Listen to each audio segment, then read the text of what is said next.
Marikina Market. Nasa Marikina Market kami guys.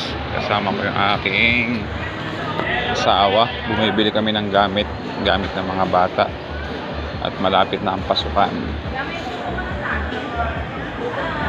Pero ang binili niya ay puso ng saging. Bakit? Daming labong. Labong ma. Meron daw, meron puso. Ayun pala oh. Bilan ko muna si Brownie ng atay ng manok. Saan? Kasi ang ulam, ayaw na kumain ng ano. Kaya mo, bibili ka ng ano? Puso nga, bili mo na ako atay manok. Yun oh. Dila Paz Street. Lungsod ng Marikina. Shout out kay Jerome Santos. Shout out sa'yo.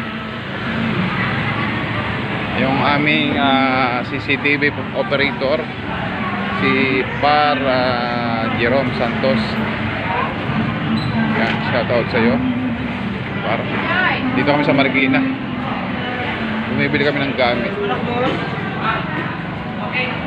So ang binili ay atay ng manok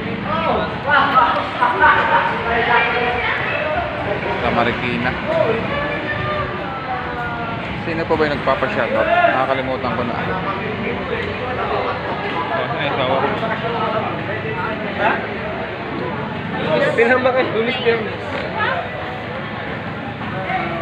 Wala na. Saan? Layo na. Yun na siya oh.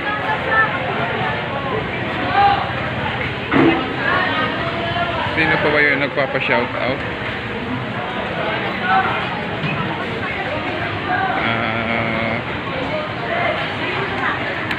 Kalimutan ko na.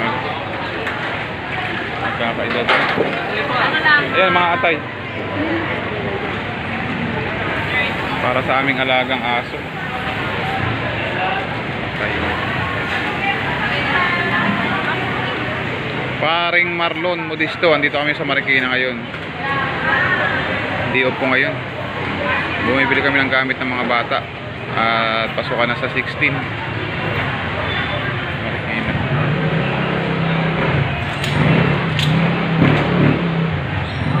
Hindi, sa wakas.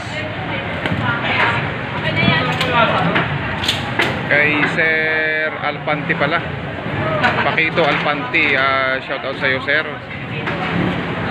Magandang umaga sa'yo or tanghali na, Sir Alpanti.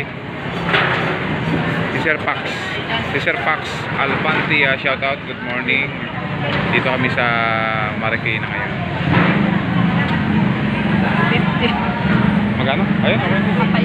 Ulam lang ni Brownie yan dito.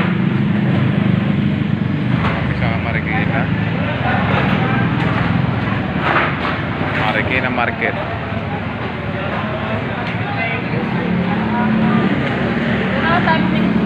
Nang ano?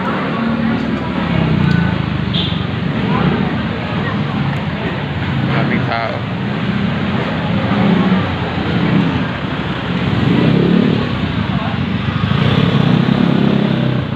Ayun,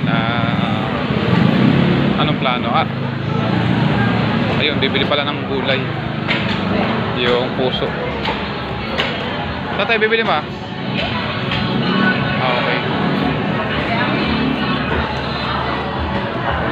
Bye guys, maraming salamat sa mga panonood.